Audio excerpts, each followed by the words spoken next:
Check this.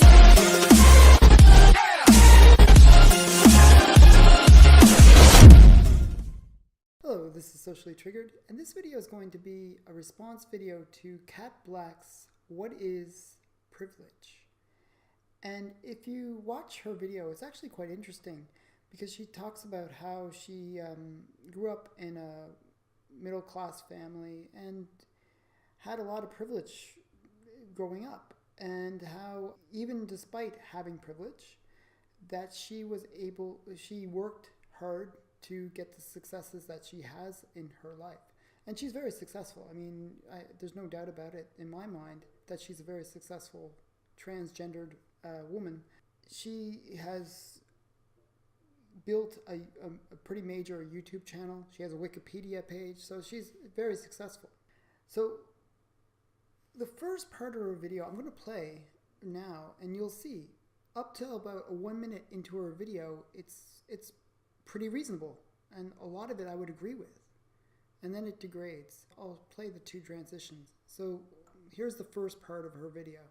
And that's not really what privilege is. Let me give you an example. I was raised in an upper middle class neighborhood. That means I was able to go to a good school. I never had to worry about being in a dangerous neighborhood. I always had access to technology, and there were very few cases in my childhood where money was an issue. I hadn't done anything to earn these privileges. They simply existed for me.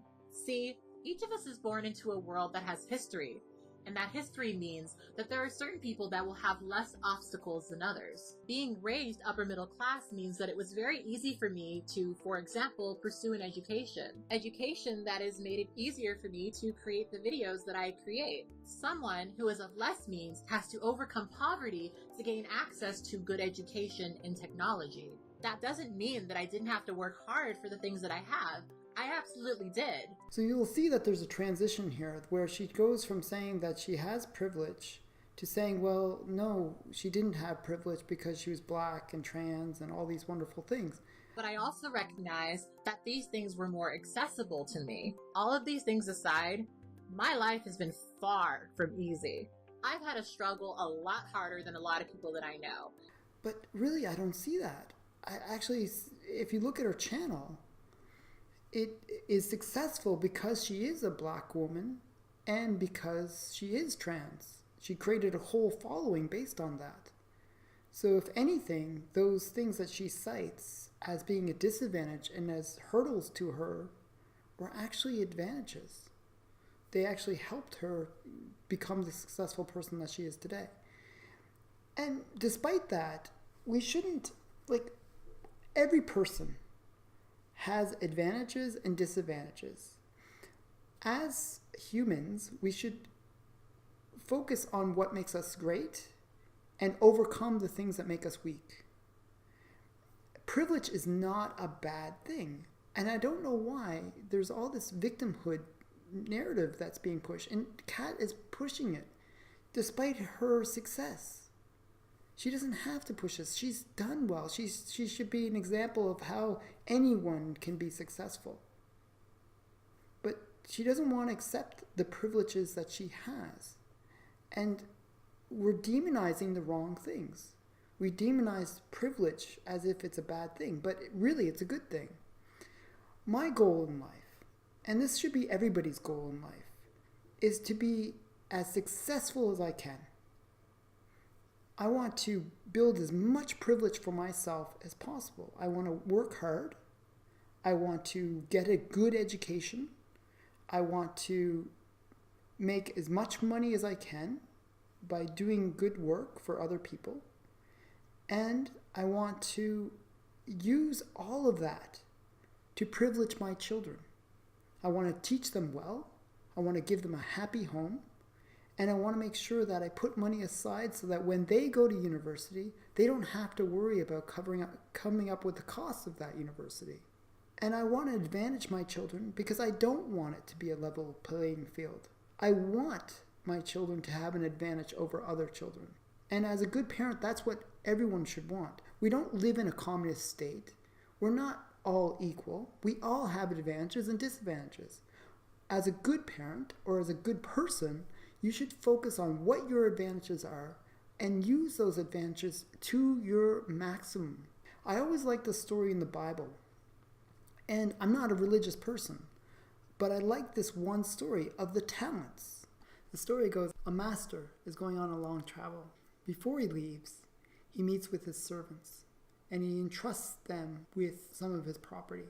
He gives the first servant 5 talents. He gives the second servant 2 talents, and the third receives 1 talent. The property entrusted to these 3 servants is worth 8 talents, where each talent is a significant amount of money.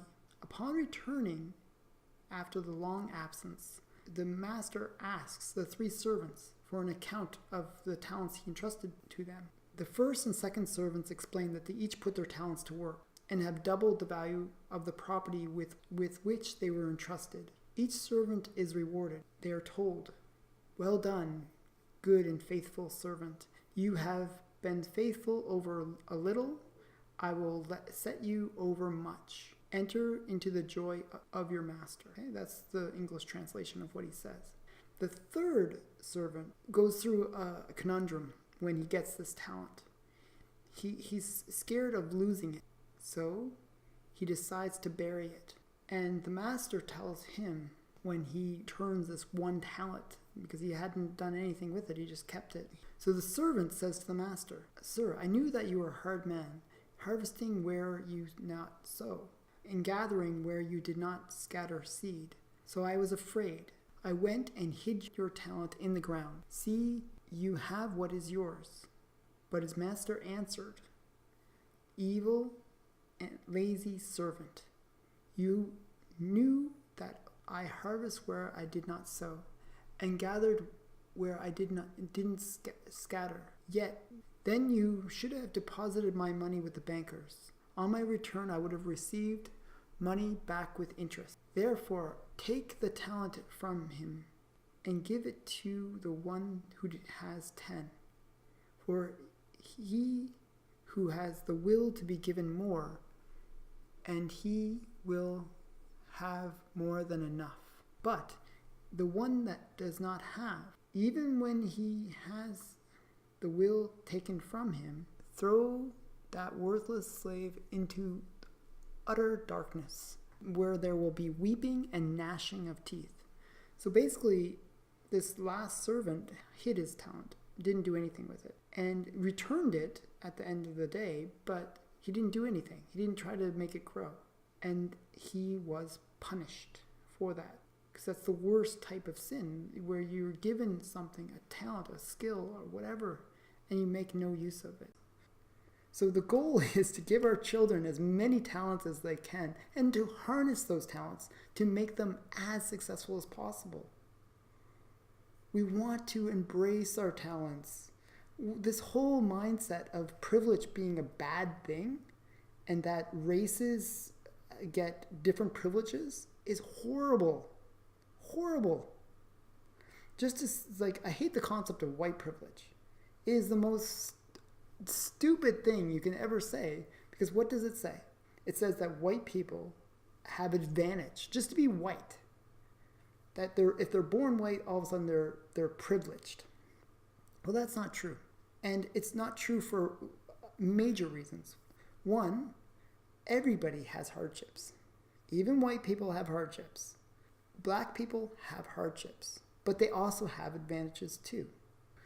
So the thing is, your skin color does not determine whether or not you'll have privileges or advantages over other people. Our society is actually created so well nowadays that no matter what race you are, you'll have to be treated fairly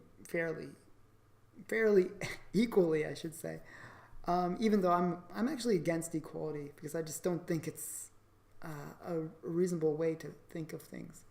But at least we should be fair about the way we treat people. And we shouldn't judge people based on their skin color. That shouldn't be a criteria to determine whether or not somebody gets a job. To me, that is it's meaningless. What determines whether or not somebody should get a job is whether they have the skills. And not everybody has the skills, and we are different. And because we are different, we should be treated differently. So it has nothing to do with skin color. It has to do with talents and skills. And we want to build those talents and skills. We want to be better than the other people. The goal is survival. Like, we want to be the best we can in order to pass on our DNA. And the only way, it's survival of the fittest. We want to be the fittest. If we're not the fittest, then we'll fade into dust, cosmic dust, because we won't pass on our genes.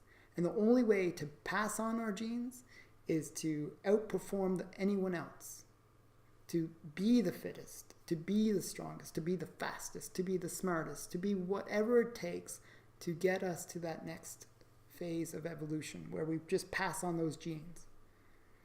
So this whole concept of privilege goes against all of that because it ignores what we should be doing. We should be focusing on privilege as a good thing, not a bad thing.